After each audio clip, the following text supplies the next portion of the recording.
Bonjour à toi, cher spectateur. La damnée d'Abel Danan. J'avoue que sur le papier, c'était un film qui m'intriguait énormément. Je trouvais déjà l'affiche plutôt stylée pour le film d'épouvante que ça avait l'air d'être. J'aime beaucoup Lina El Arabi. Je trouve que c'est une très bonne actrice. On la voit pas assez souvent au sein du cinéma français.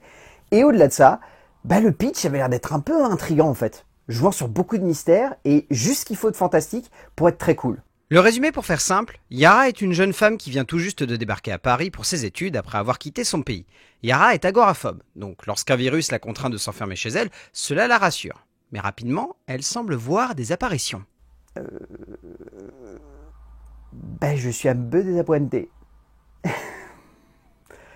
Comment dire? C'est maladroit. C'est très maladroit comme film.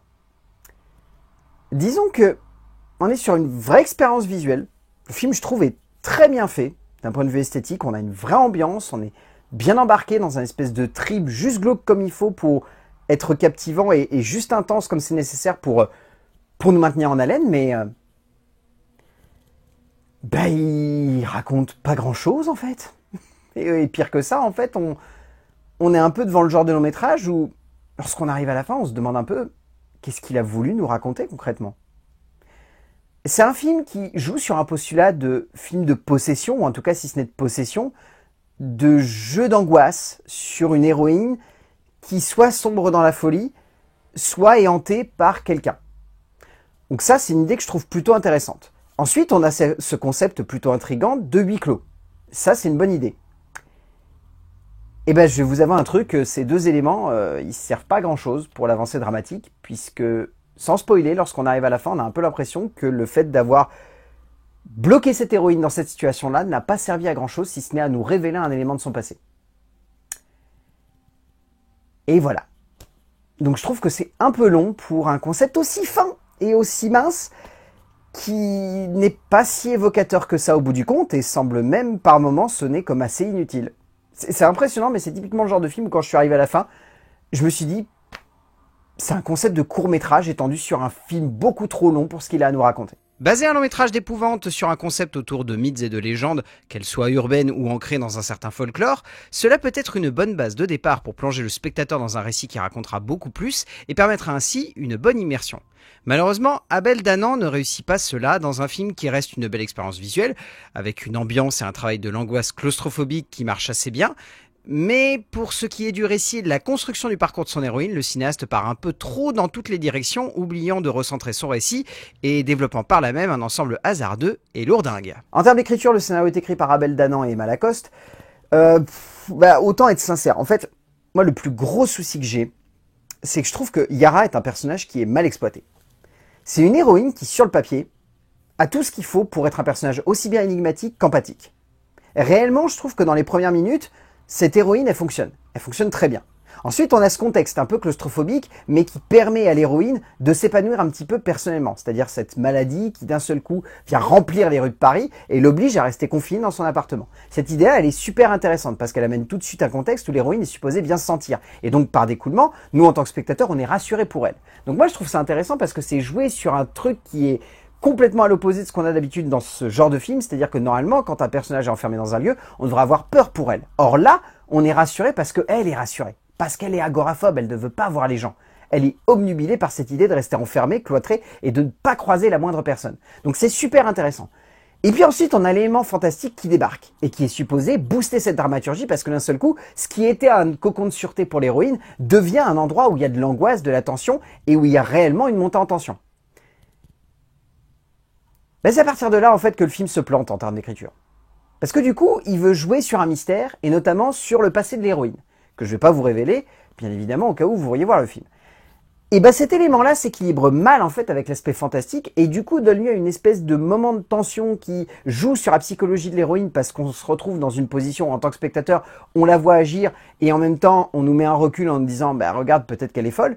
Et ce jeu d'équilibre, en fait, là-dessus, il sert pas à grand chose au vu de ce que le film veut véhiculer, parce que ça aurait été plus intéressant de jouer sur d'autres éléments, ou en tout cas de même plus jouer sur le passé de l'héroïne que sur réellement cette optique d'angoisse. Parce que pour le coup, le passé de l'héroïne, il est complètement mis de côté, il est juste ressorti 20 minutes avant la fin du long métrage pour ramener un nouveau contexte et ramener une nouvelle ambiguïté.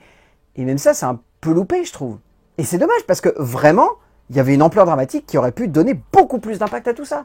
Danan et Lacoste se perdent dans le sens le plus noble, mais également le plus étrange possible, puisque l'on parvient durant une majorité du métrage à cerner ce qu'ils veulent raconter, mais également on a la sensation que les deux auteurs veulent tellement noyer le poisson qu'ils ne cherchent pas plus que cela de cohérence dans la manière avec laquelle l'aventure progresse. On ressent l'angoisse de cette jeune femme, mais on ne parvient pas à se mettre à sa place. On voit le jeu qu'il y a autour de son passé, mais on devine un peu trop rapidement le lien qui unit l'héroïne à cette entité. On comprend la base même des retournements, mais une fois la fin en place, ceux-ci perdent totalement de leur impact. En termes de mise en scène, Abel Danan, il propose un film qui, je trouve, a vraiment envie de jouer le plus possible avec cette ambiance. Cette ambiance qui a du charme, qui a du caractère, qui a cette envie de vouloir convoquer un certain cinéma de genre claustrophobique, et en même temps quelque chose de, je dirais pas quasi naturaliste, mais en tout cas de glauque, vraiment glauque. Que ce soit dans le jeu des couleurs, dans l'utilisation de certaines lumières, dans le rapport avec cet appartement qui est supposé être un cocon de sûreté, mais qui à aucun moment ne l'est concrètement d'un point de vue esthétique et visuel. C'est vraiment le genre d'endroit où on n'a pas envie de vivre et où on ne comprend pas pourquoi cette héroïne se sent rassurée, mais on a envie de se dire, ça marche dans le concept du film, parce que l'objectif reste tout de même de créer un cocon. Donc on est dans un cocon, mais le cocon, par contre, il est rongé par la maladie et par la crasse. Et du coup, ça crée cette espèce de dualité qui, d'un point de vue émotionnel pour le spectateur, fait qu'on a envie d'être rassuré pour l'héroïne, et en même temps on se dit, mais qu'est-ce que tu fous là? C'est horrible comme endroit, c'est crade, c'est glauque, c'est sale, c'est dégueulasse. Et voilà, j'ai bien aimé cette partie-là. Je trouve que dans l'ensemble, Abel Danan, il a vraiment envie de nous embarquer dans son film par ce jeu d'ambiance, par ce jeu de lumière, par ce jeu d'immersion. Mais après, il y a un autre point qui me gêne un petit peu. Le film est particulièrement déséquilibré en termes de rythme. Je trouve qu'il est en dents de scie. Il y a des moments où ça avance vraiment à 200 à l'heure et où c'est super bien rythmé. Il y a d'autres moments où le film est d'une lenteur et d'une platitude d'un point de vue immersif. C'est catastrophique. Il y a vraiment des moments où j'étais en train de me dire je ne suis pas dedans. Je n'arrive pas à rentrer dans le film. Je suis pas impacté par ce qui se passe. Je trouve juste que le film n'avance pas. Et je trouve ça dommage parce que, encore une fois, le film est rempli et bourré de petites idées de mise en scène qui jouent sur du glauque, sur de l'intense, sur des rapports autour de la claustrophobie, autour de l'enfermement, notamment dans des jeux avec des tunnels, avec cet appartement qui est complètement opaque, avec les journaux qu'elle colle devant les fenêtres. Enfin, c'est tout plein de petits éléments comme ça qui devraient nous impacter et qui, par ces problèmes de rythme, mais sont vraiment, vraiment, vraiment plombés. Comme je viens de l'évoquer, si l'on peut remettre en question ce que Danan a voulu mettre en place dans son écriture, sa mise en scène ne cherche pas à aller dans une direction aussi hasardeuse, mais au contraire, se base sur une immersion minutieuse et terriblement intense du spectateur dans le récit. Le visuel marche, parce qu'il est radical, angoissant, glauque et terriblement bien travaillé. Le metteur en scène, comprenant que son huis clos doit tenir par un décor et un travail de la lumière qui soit dans le détail, pour donner lieu à un tout accrocheur et qui surtout sonne comme immersif et intense pour le spectateur, et là-dessus, le réalisateur tient son film. En termes de casting, alors, je pourrais vous citer vaguement 2-3 rôles secondaires parce que pour le coup, je trouve que le film est porté par une personne. On a Ouada Elma qui est bien, mais vraiment pour le coup, elle est en arrière-plan. Hicham Belaoudi, Wilfried Grenier, ainsi que Saïri Salma, pareil. Parce que pour le coup, je vais pas vous mentir, si le film vaut le coup d'œil, c'est avant tout pour la performance de son actrice principale. Elle est pas parfaite. Elle est même maladroite par moments, je trouve. Mais elle est vraiment immersive, elle nous embarque réellement dans le film, elle nous plonge vraiment dans cette ambiance, elle a un rapport avec nous qui est très bien fait. Je trouve honnêtement qu'elle s'en sort très bien pour le rôle et le personnage qu'elle a à camper.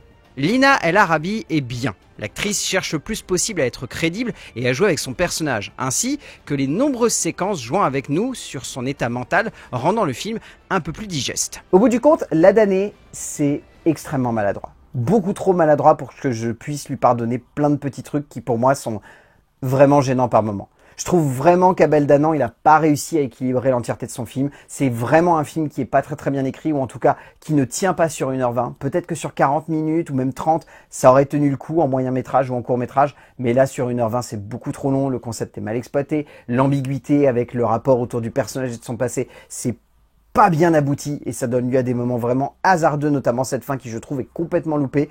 C'est un film qui reste intéressant d'un point de vue visuel, qui vaut le coup pour son actrice principale, mais la damnée d'Abel Danan, je peux pas vraiment vous pousser plus que ça à le voir en salle parce que je trouve pas qu'il soit pleinement réussi ce film, je trouve pas qu'il soit pleinement abouti. Il y avait l'idée, il y avait la base, mais c'est pas vraiment réussi, malheureusement. À plus.